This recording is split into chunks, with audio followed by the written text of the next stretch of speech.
Hello, everyone, and welcome to the Aspiring Leaders webinar. Tonight, we are very lucky to have three outstanding school administrators with us. I'm going to let each of these ladies introduce themselves to you. But tonight's topic is interviewing tips. So this is one, make sure you bookmark this page and go back to it and refresh your memory on this and before you get that next big job interview. So ladies, thank you so much for being with us tonight.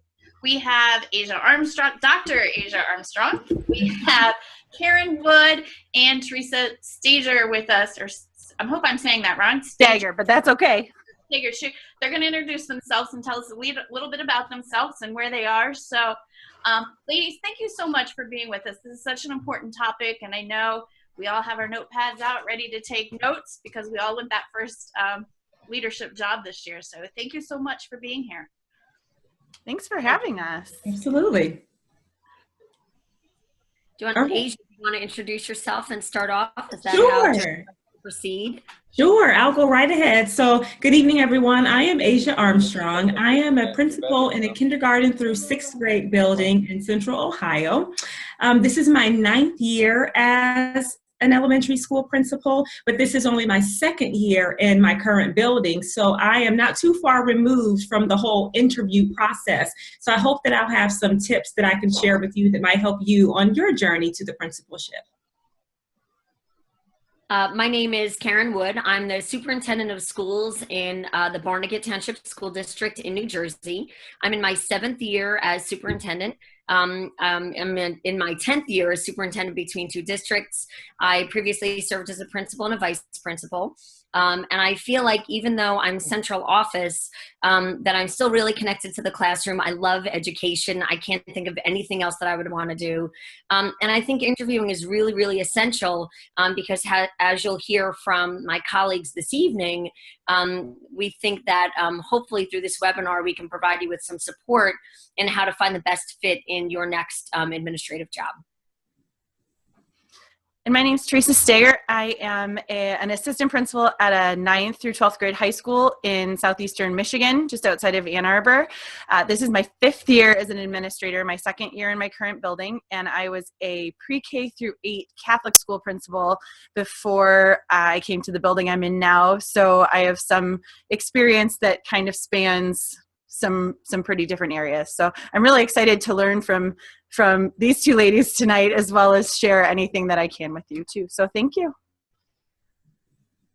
All right.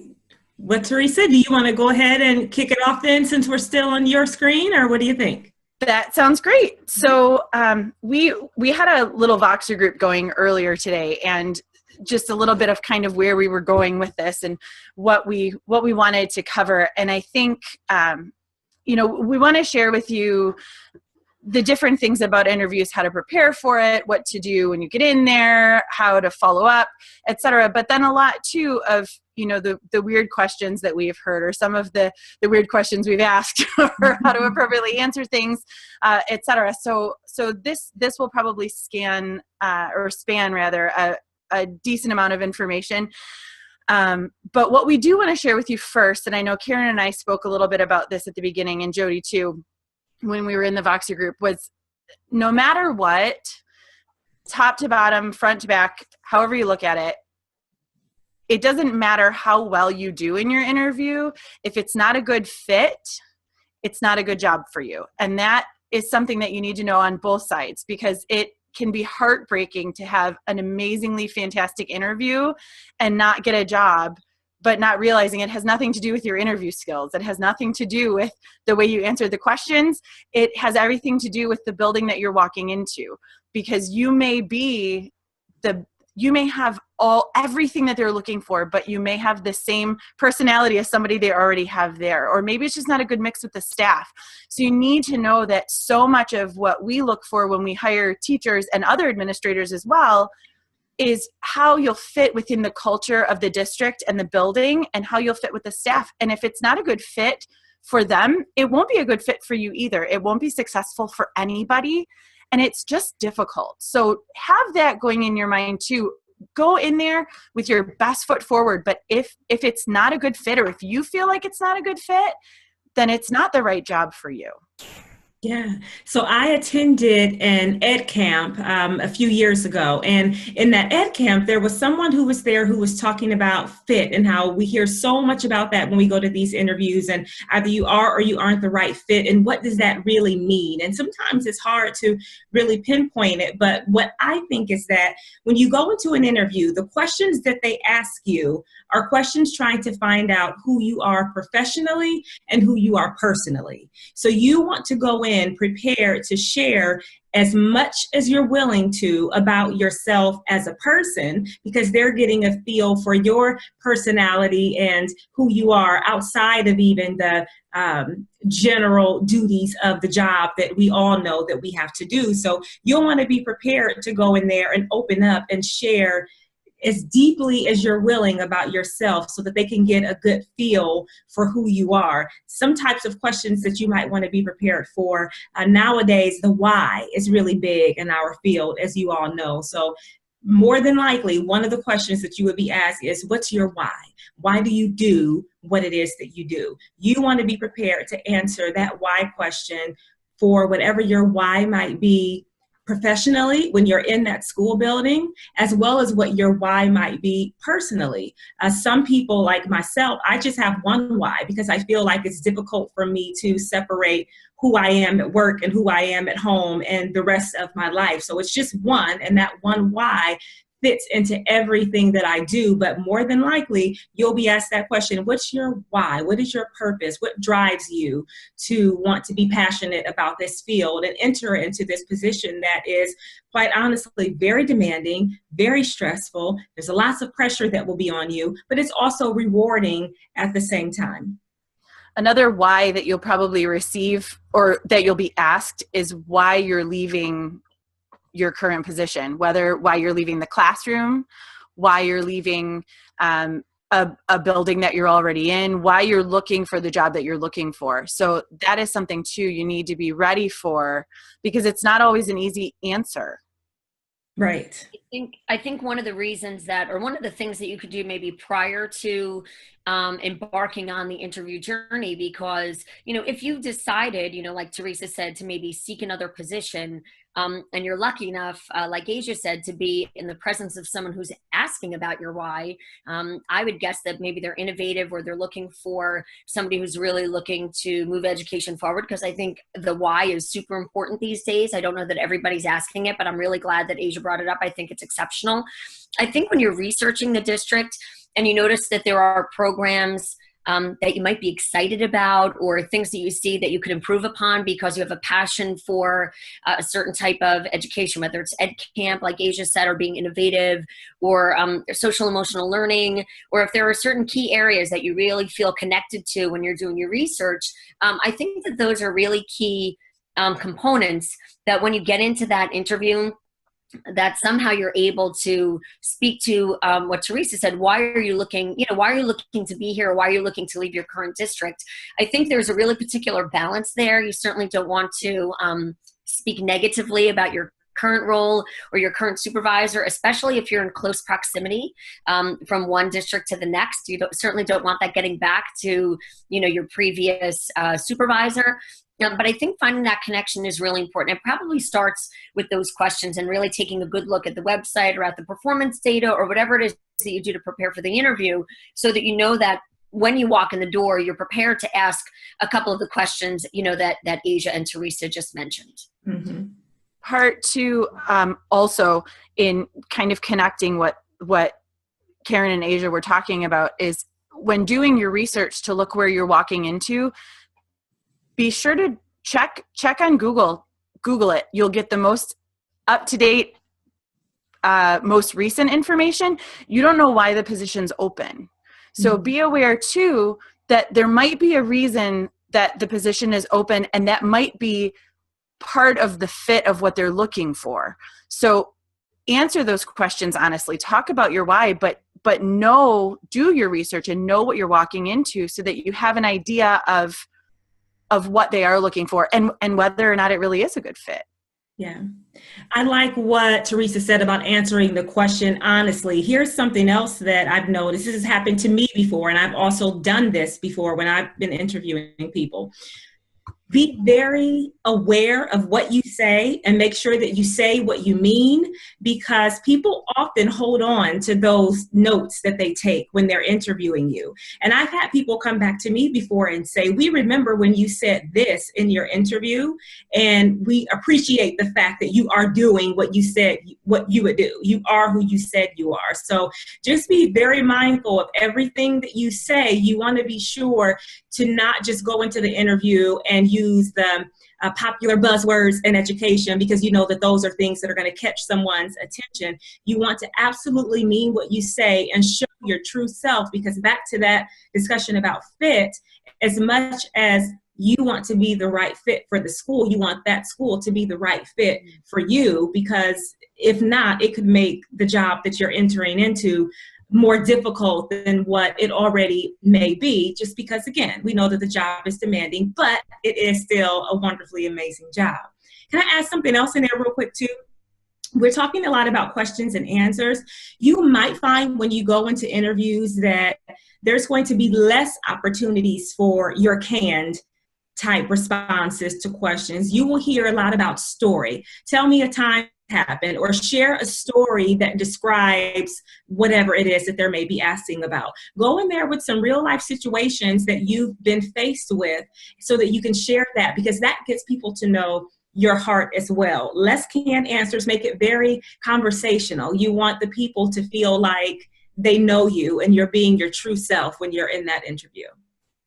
You know, anybody can answers to questions, right? Anybody can look up the most asked questions in an interview. Anybody can, and you see those when you're interviewing, whether you're interviewing teachers, whether you're interviewing administrators, you know when they have prepared those answers because it rolls right off the tongue, right? It's they're firing right at you, and that's not what the interview is meant to do. The interview is meant to show who you are, so that, like Asia said, the district can be comfortable with you. I think one of the things that I've been asked a few times is, what is the most innovative thing you've done where you are? Or what is the best professional development you've ever gone to, and why? These are things that by asking those questions and by having you answer them, the district, the administration, whoever's interviewing you is going to get a really good sense of who you are and what you've done to help them make a good decision, to see who can move on, to see who's going to fit well in their building. That's right. I think you also need to be prepared for the questions that talk about vulnerability. I found recently that a lot of interviewers, whether they're boards of education or school administrators, are asking things like, tell me about a recent challenge that you would have handled differently. Mm-hmm. So I think that interviewers, are really looking for you to be as authentic as possible. I think they want you to think on your feet and to speak from the heart, because in some cases, maybe there's one interview, maybe there's 4 interviews. Sometimes you go for a screening first. Sometimes you have a heavy performance task at the end. And I think it really depends on the district.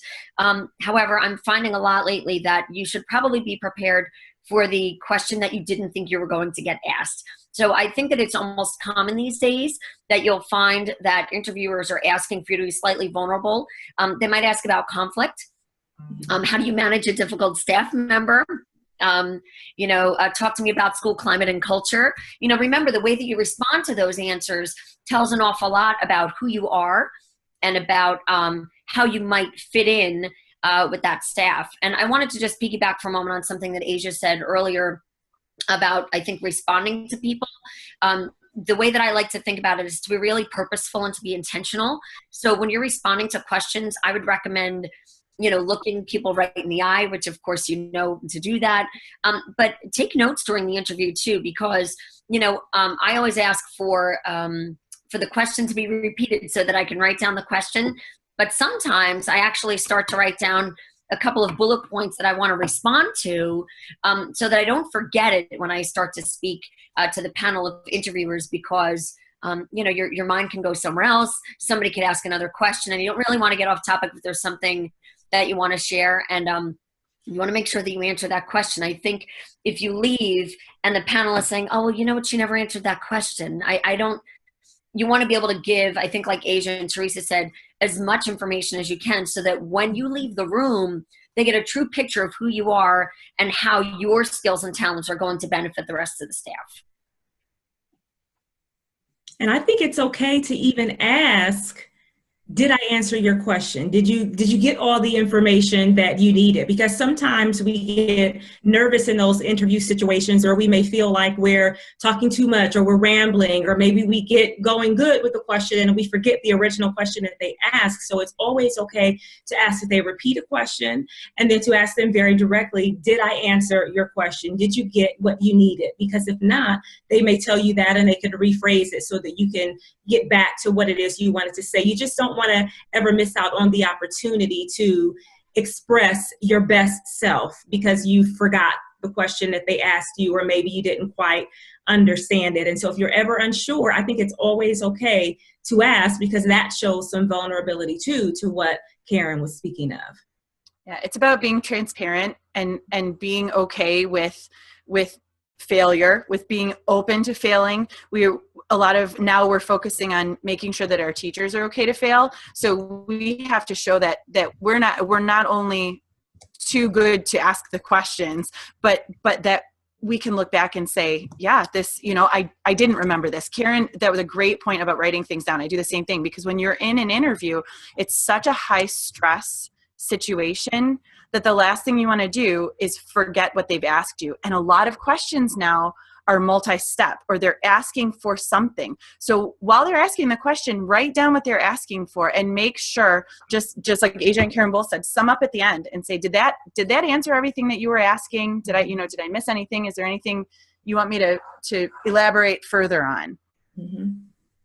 And be ready for, there's going to be some heavy hitter type questions. So questions about your why and what you think about culture and climate and student discipline, conflict resolution, all of these big parts of the job, even special education and data analysis. Be prepared for all of that, but also be prepared for those questions that are maybe a little outside of the box, where they're not so much trying to gain some of that information from you about specific content, but it can still show who you are. So here's an example. I've known the question to be asked in an interview, what is your theme song? If there was a song that played every time you walked into the building, what song would that be? Can you imagine the types of responses that you could give and get from that, and what that would tell you about who a person really is? It's a fun type of question. It can help keep the interview light. So always be thinking about those type of things. I've even heard it asked before, tell me something that's on your bucket list. What's something that you feel like in life you've not done yet, but you really want to make sure that you get to it? This could be something that connects professionally to what we do, or it could just be something that's more personal, but be ready for those unique type of questions that are more fun and playful, because you want to get across to the people who are interviewing you that you are very capable and competent. You know what you're doing with the job, but that also you're a human being and you know how to connect with people, because as we know, it's all about relationships in our field right now. I just wanted to piggyback for a moment. May I? Oh, I'm sorry. Please, yep. No, go ahead.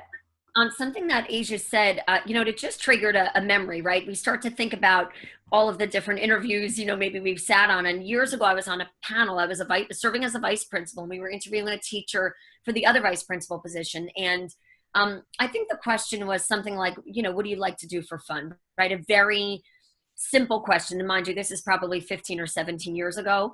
And the gentleman responded that he was an avid scuba diver. And at the time I had done some diving, but it was interesting because he started to talk about taking portholes off of ships. And when you dive, you're not supposed to do that because it's actually considered a historical and archaeological site, and you're supposed to leave it preserved for other divers. It's like just one of those codes. But it was really interesting because when the gentleman left the room, so many of us said, is he too much of a risk taker? Would he be too much of a rule breaker? So people start to speculate, I think, on how we respond to those whimsical kind of things. Like the question, Asia, that you said about what would be your theme song. I mean, I'm a former music teacher, so that would take me about 2 years to answer. So, but I think that as you respond to those answers, remember that you are still painting a picture of who you are. and what you want that committee to know and remember about you. So even though you might think the Rocky theme song is like a great song because it gets you hyped up, they might say, oh my God, is she going to come in like gangbusters and completely change this place? And that's not what we're looking for. So you may want to qualify that answer with the song and maybe why, you've chosen. I think it's a great question. I'm going to steal it and use it in the future. But I think that, a lot of those questions tell us so much about candidates. But if you're the candidate and you're responding to these questions, I would be really, really cautious in trying to figure out what they want to know about you. I once had somebody ask, if you could be any fairy tale character, who would it be? And another one was, I think, what's the book on your nightstand or on your end table? So those kind of questions still tell who you are. And I hate to say this, if you have a book on your nightstand that you don't want people to know about, you don't have to tell them the truth, because they're not coming to your house to see what's in your house. So find a book that's better than what you're currently reading if you're slightly embarrassed about the fiction, that you usually read in the summertime. So, but I think Asia and Theresa bring up really fabulous points about questions that are not in the vein of things like Asia was saying before, like, climate and discipline and inclusion and equity, and data and student performance reports. And they've started to ask these other things about who you are. Be careful in your answer and your response and how that's going to be interpreted by the committee. Mm-hmm. So when we're talking about, Asia kind of rattled off this list of culture and special ed and going through this whole big long, which are things that will inevitably come up in an interview about as an administrator. There's a really good chance as a teacher you don't have experience in those things, and you might not even know what it is. Don't make it up. Mm-hmm. Okay, don't make it up. Be honest in that you don't know. That's okay. You cannot be expected to know everything. And I'm going to tell you a secret. And if it comes back to me, I'll deny it because we're on a webinar. So, there it is. Here's the secret. You can teach knowledge. You can't teach who a person is. Right. So if I like who you are as a human being and you have a great fit as a personality and the skills that you bring to the table, I am hands down going to hire you over somebody who has all of the answers to the questions that we asked, because you can teach those things. Yeah. People can learn. As an educator, you will learn. You handle the lack of experience, right? You can't get experience without a job, and you can't get a job without experience. What do you do?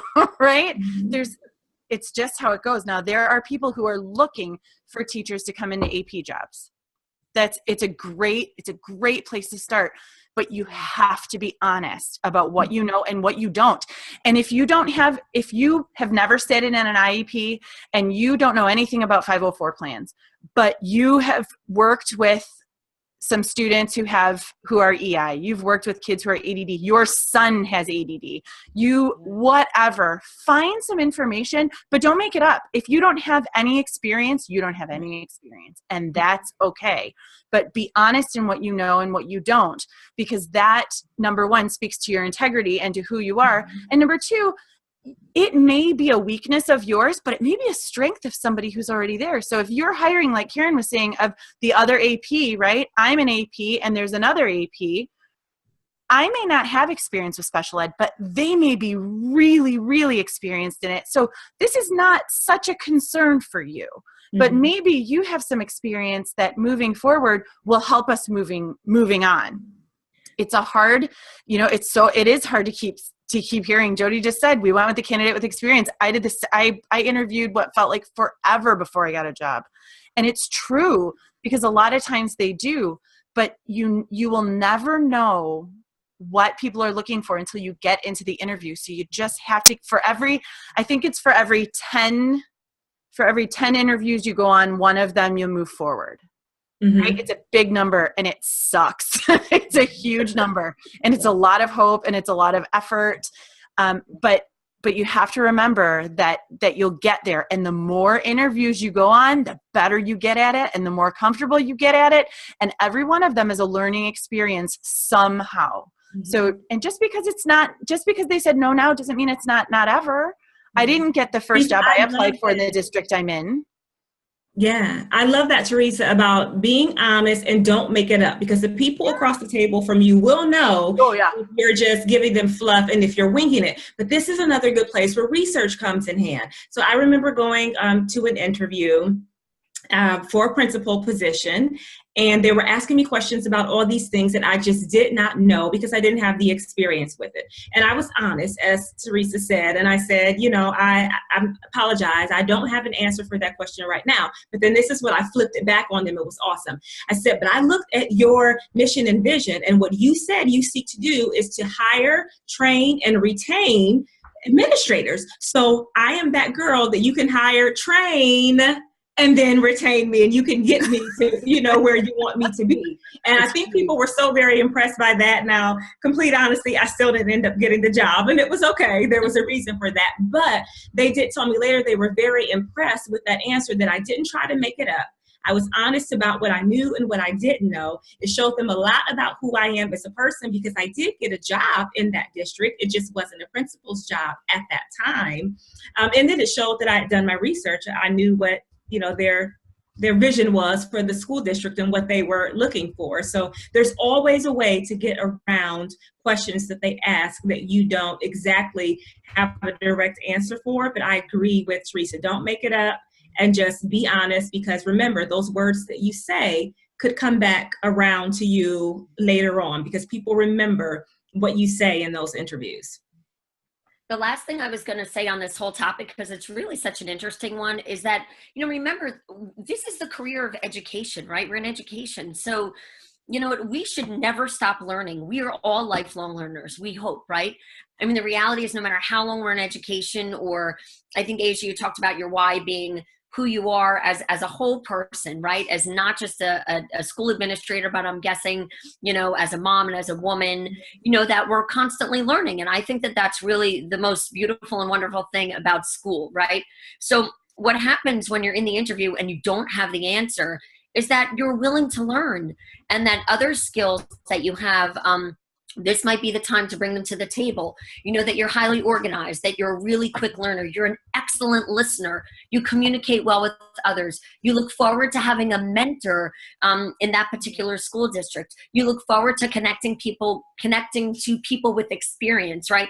All of those things are really essential, and that should speak to who you are. And they should say, like Theresa said, and I really agree, that I would much rather hire somebody who's willing to work and learn than somebody who comes in knowing all the skills, having all the skills, and who's not able to fit into the culture of the school or the district, or not willing to go the extra mile and stay after school, or, go to the track meet when nobody else wants to. I mean, the reality is that, education isn't just 8 to 3. I mean, there are so many things that happen after school where our kids need us. And I think that if you convey your dedication, your love of education, your commitment to children and learning, and however you can convey that, even in a question where you don't have the answer, that you could still be the successful candidate, depending on how that all comes out. Right. So can I throw something else in there? This is for not necessarily about interview questions, but just something that I think is interesting and may be useful to somebody. Take it or leave it. But remember, when you're arriving to that interview, you are on, at least I think you should be on, from the time you roll up in the parking lot. Yes. You are on. And here's why I say that. I interviewed in a place before where there was a big glass window in front of the central office. And what do you know, that on the other side of that glass window was the big conference room where I was going to be sitting for the interview. So the whole team was in there. So people were watching me even as I got out of my car and approached the building. I was in another interview where when I arrived, I had to sit and wait before I was called into the conference room with the staff. And one of the secretaries was sitting there, secretary and one of the instructional assistants. And they were just working, doing things, but they were engaging me in conversation, and I was talking back to them. And come to find out later, they said, Asia, we were interviewing you from the time you walked into the building, because even those ladies we're told, talk to her, see who she is, how she is, you know what I mean? So just be ready to be on from the time you pull into the parking lot all the way until the time you leave. You never know who's watching and who's been planted to talk to you and engage with you to get more information about you. 100%. I think that's a great point. I mean, one of the things that I had shared with Theresa and Asia was that your energy enters the room before you do, you know, and I feel so strongly about that. And that includes if you're getting out of the car and you've got papers falling all over the place and there's coffee cups falling out of the car and your car hasn't been washed, probably not a really good first impression. You know, likewise, when you walk into the room, you know, your energy enters the room as you enter the room. So if you're coming in like you've had 6 cups of coffee and the candidate, you know, the whole panel is going, oh my God, she's so high energy, I can't take it. That's not necessarily what you want to convey. At the same time, you don't want to put your committee to sleep. But you know what, I certainly agree with Asia. I remember when I was a principal going for my first superintendent's job, they came to do a school visit, and the woman who was the outgoing superintendent who was going to be my mentor, and she was an older woman, she sat in the main office, and she says, oh, I'm so tired, I just want to sit and rest a little. And she was actually observing my front office staff, my secretaries, to see, did they greet children? You know, as a principal, had I created a nice climate and a comfortable atmosphere? How were those front office ladies treating teachers, parents, and guests as they were coming in and out of the office? So I think Asia's absolutely dead on with that advice, that as soon as you get on that campus, you know, there could be people anywhere, you know, kind of looking for how you present yourself, how you speak, how you introduce yourself. So remember to smile and, you know, and go through all of those things right from the very beginning. It's great advice. So when I was also a former music teacher, and when I was doing my undergrad, our band director, I will never in my life forget this ever. He made a comment about, I don't know that it was your energy, but it was that from the second you walk in the room, you need to own the room. That was the deal. You own it from the second you open the door. And we were, I don't know, 18 or 19 years old. And for conducting class, he had us walk into the huge band room in front of all the wind ensemble kids, and you had to walk up to the podium and get ready to direct. And he would say, no, that's not it. Go back. And you have to go back out and come back in. Nope, that's not it. Go back. And I think we came in and out 7 or 8 times a piece. That is how you enter a room. That is how you walk in and you own it. Your shoulders are back. You're standing up straight. You're excited. You're proud of what you're doing. And that I will never in my life forget that, because it was the most terrifying thing I think that's ever happened. But it was really good advice. You have to, what is it, 15 seconds you have in an interview? You have 15 seconds to make it or break it. Yeah. So if your first 8 seconds are walking in and greeting everybody, it better be really good. Yeah. You know, and I agree. I think it's about your presence. I mean, one of the things that, you know, that I had shared is that I don't care if there are 15 people who are interviewing you, I would shake hands with every single one of them. And if the person who's leading, you know, sometimes the person who's leading the interview kind of wants to get things started. So one of the tricks that I use is I'll say something like, I just like to say a proper hello to the committee first. And the lead interviewer is not going to say, oh no, you can't say a proper hello. They're going to allow you. And, you know, you should greet everybody at the table, shake hands, make eye contact. And I would vary your introductions. Hi, how are you? Nice to meet you. My name is Karen Wood. It's such a pleasure. Thanks for having me. You know, and really, again, be purposeful and intentional in looking them in the eye and smiling. You know, 9 times out of 10, if you smile at somebody, they're going to smile back. And that's a really, really good way to start the interview. You're putting people at ease. And they're also, I think they're very open. They become expectant and they say, you know what? I really want to hear what she has to say, or I really want to hear how she's going to improve our school. And that's how you want to start your interview. You certainly don't want to come in and like Theresa said, be maybe not have the presence and sit and kind of wait for them. I think if you can start the initiation and set the tone with your body language or eye contact, like Asia said, the way you enter the building and who has seen you first, be it the secretaries or whoever, that I think setting the tone and setting the stage for your success will definitely help you throughout the interview. Yeah. And be ready for whatever. So we're sharing some great information with you all. And I always say, use what you can use and lose it if it's not for you. You be ready for whatever situation you are faced with at the time, because I've had a situation where someone came out to greet me before they took me in the room, and they said, there are 11 people in the room. We're on a tight time crunch, so do not go shake everyone's hands. And I thought, whoa, because I'm like Karen, like that's what, that's my thing. I like to do that and connect with everybody. And they said, definitely do not do that. And so then when I just went in the room, I had to have a backup plan and just smile everybody and greet everybody from afar and do a big around the room wave and try to, make something funny of it. And it seemed to work to get through in that situation. So friends, the big deal is be ready for anything. You never know what's going to come at you in interviews. I mean, we're talking to people all across the country right now. So things could be done differently in one state versus another. So just be ready to put your best foot forward and be ready for anything they throw at you. Can I add one thing in here about the end of the interview? Because we talked about questions that you will be asked, but you also want to be prepared for that point in the interview where they say, do you have any questions for us? And there might be some questions that are considered bad questions. I don't know. I think the worst thing you probably do though is say, no, I don't have any. Be prepared with something. So here's one question that I often ask that I think people really appreciate. And it's not just words. I ask it because I mean it. One question I would always ask when interviewing for a principal position is, I would ask the teachers and parents who are in the room, tell me one thing about your school that you absolutely love and you want to make sure that it never changes. And then tell me one thing about your school that you feel like we need some help in this area and we want you to work on this right away. And that shows them that you're willing to uphold the traditions that they already have that are very dear to them. And then at the same time, you're also ready to be forward thinking and a visionary and innovative and start making some positive changes in a way that's going to help the building. That's one question you might consider asking at the end of an interview when you get that opportunity. Please, whatever you do, don't ask about salary. Yes. No, absolutely. That's, if you're going to ask a question, don't make it that one. Yeah. Right. Whatever you do, don't make it that one. A good one that we hear pretty often, which is a nice one, is can you tell me a timeline? How quickly are you looking to fill this position? Because it's probably something that you're curious about. And if it's not, if they haven't already covered it, it's a safe one to ask just to get an idea of what's coming, how long, they plan on letting you know.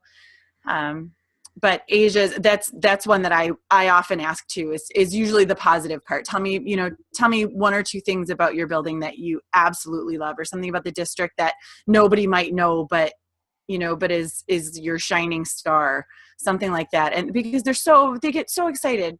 And wouldn't you love it if somebody came in and asked you to tell you something that you love about the building that you're working in? Absolutely. Yep. I saw one of the questions that, I think Paul just posted, but it was something that I was actually thinking of, is that I was in an interview recently where it was timed. And that, although that's a little unconventional, at least they did tell me in the beginning that I would have 2 minutes per question.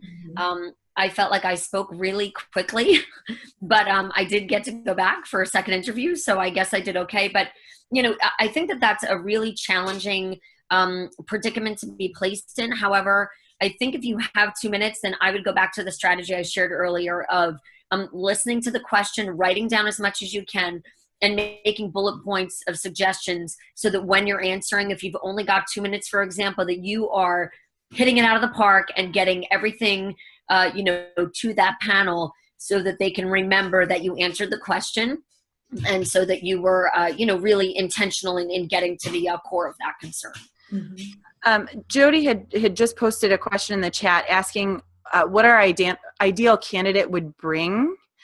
And I think that's a great question. And I think everyone will probably see it differently. In our district, when we go through interview, through our AppleTrack or whatever it is, we print out all of the information that we want. So we assume that you come with nothing. I always think it's nice when the applicant comes with extra copies of their resume and cover letters, just in case there are extra people on the panel or in case somebody's not printing them out. portfolios are nice, but I don't know in a 20-minute or 25-minute interview that you're really going to have a chance to look at them. I think having your website, if you have it on your information, is really good, because people can go ahead and look at that before and after your interview. A lot of times one of us will be looking at it and I'll tell you a secret too, while we're doing interviewing, and for teachers or administrators, anything, while somebody's asking questions, I'm looking on social media. I'm checking Facebook, I'm checking Twitter, I'm checking LinkedIn. I am making sure that there is nothing posted on somebody's social media that is going to be a problem with our district, because social media is so huge everywhere that you want to make sure what somebody's posting is professional and appropriate. So that being said, make sure you've got a good website up, and make sure that your social media is ready to go. If you've got a personal one, make sure you lock that thing down and get a professional one up and going and ready to go, because it will be a deal breaker at some point. I guarantee it. AJ, I see your question off to the side. I agree with Karen. I don't think you need to ask permission to writing things down and have the notebook, but I do think it would be a good courtesy just to say, I have this notebook, and to tell them why you have that notebook there, so that they know what you're doing. That's not a particular strategy that I've ever used. It's just difficult for me to write and pay attention to what's going on at the same time. I'm struggling right now to even keep up with the chat on the side and listen to Karen and Theresa. But if you're able to, multitask in that way during an interview, I don't see anything wrong with having a notebook, but it might be good just to let them know that you have it and, what you're going to be doing with it versus asking for permission.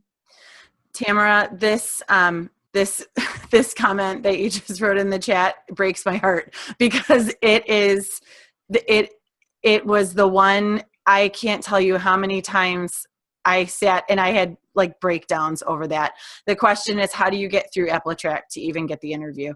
And I didn't understand it until I was on the other side of it, filtering out candidates. It's horrible. And I'll tell you, to make you feel a little bit better, I haven't had an interview yet that we have held, that I've been on the interview committee, that we have filtered people out based on experience, based on really anything. That we'll look through every single candidate, every single resume. And if somebody's got a good background, if somebody's got a skill that we're looking for, we'll pull them. But it is tough. And there are some superintendents and some principals who can help you get through. What I would tell you is I would try to find anybody that is in the district that you're applying, that through social media, or through Facebook, or you have met at a conference, and I would reach out to that person and I would let them know that you're interviewing and ask them if they would just be willing to let somebody know that you're interested in the job. Mm-hmm. That 9 times out of 10, that's the way that your application gets through, is by somebody in the district calling somebody in the building that is interviewing and saying, listen, I know this person, it's worth an interview.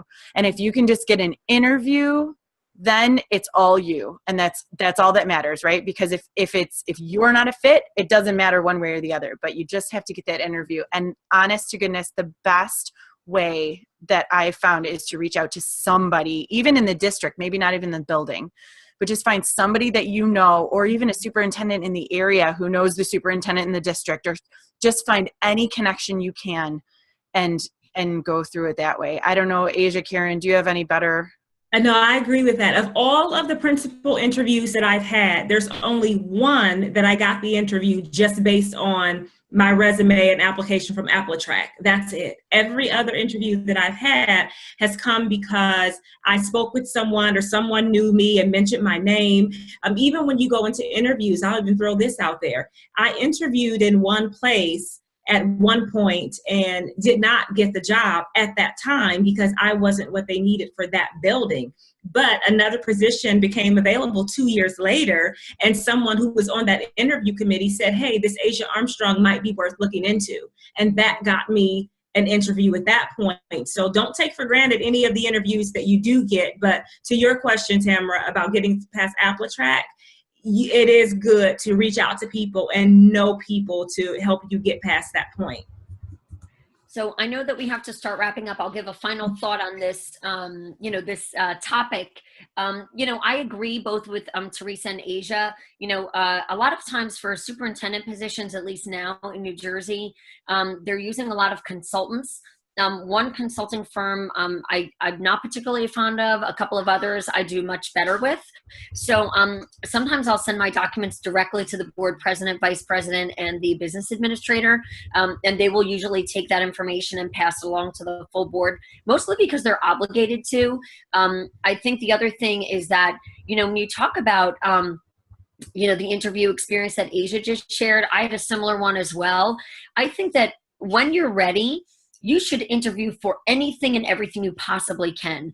As much as that's exhausting and time consuming, and do I really want to be a vice principal of a high school? No, I really want to be a vice for an AP of an elementary school. I think that, if you want to be an AP, interview for every AP position you can find, even if it's maybe a little bit farther than you want to drive, as far as a commute from home goes, because the more experience you have answering questions, some of the things that my colleagues shared tonight about, what is your why, what's the vulnerability, I think the more comfortable you get with those responses and the more you're exposed to those trick questions, they're not tricks anymore. So I would say go on as many interviews as you can, even though it can be a bit challenging sometimes.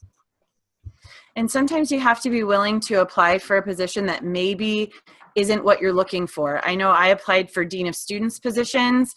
I applied, like I said, I was a Catholic school principal when I started, because you can't get experience without a job. So I loved that job, but that was a good stepping stone for me, even though I knew that wasn't going to be a career. It couldn't be, but because of where it was. I shouldn't say it couldn't be, because it absolutely could be, but because of the school that it was, they weren't, it wasn't a good fit. It wouldn't have been forever. So you need to have that place to start, even if it's not your dream job, because who knows what opens up in the district, who knows what opens up in the district down the road. But as soon as you have your experience, then you'll get through AppleTrack. Then you start knowing more people. You meet those connections. That's how you start finding the job that you want to end up in. So don't give up. Keep interviewing. Just and reach out to anybody. Reach out to anybody and everybody you can. Ask for help. Ask for suggestions. Everyone wants to help. We all and 100,000 other people on Twitter want to see you succeed. And you don't have to stay where you get the job. I mean, the reality is you could get a job as an assistant principal and try it, and in 2 months' time say, this is not what I want. But now you have the experience and you're looking. I think gone are the days when people worked for the same company for 25 years. I mean, that's not really our society anymore. So, look, nobody wants to see a resume where somebody's hopping and hopping and hopping and hopping, because that's not necessarily well thought of, I think, in education. At the same time, to have a move because you weren't happy and maybe you wanted to make an impact in a way that was more meaningful for you, I don't think there's anything wrong with saying that at your next interview. So I know this is a great topic. Like, I think everybody has so many, I'm seeing all these, things popping up on the side. There's really so many wonderful comments. Do we need to wrap up, Jodie? Yeah, Jodie, where do you want us to take it from here? Do any of you ladies have anything else that you want to share before we open it up to questions? Just don't give up. Don't give up. Don't give up. Be yourself and don't give up.